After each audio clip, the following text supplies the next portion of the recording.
Gagawa tayo ng ng Kheer Pakistani sweet dessert.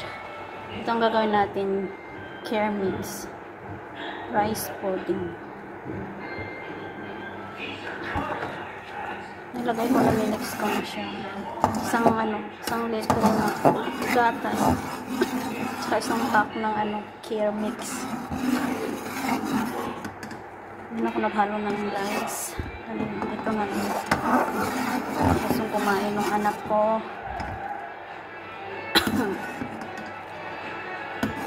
Tuwin daw natin ng 20 minutes. So, nilagay na natin yung mix.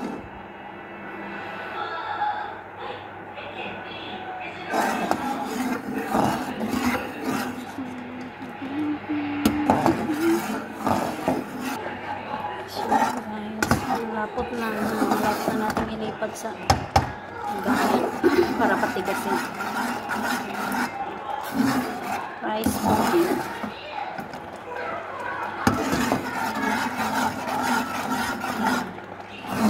Na rin siya.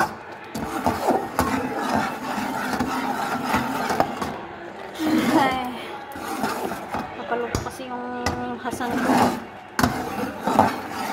Kumain ng rice pudding.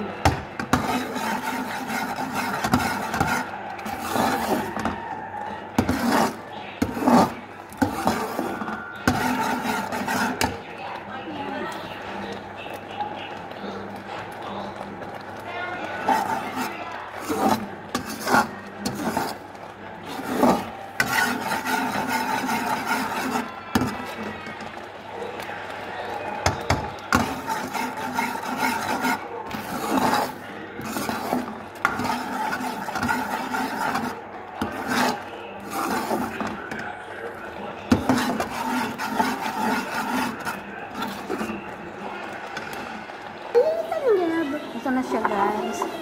Paanohin natin siya mamaya pa.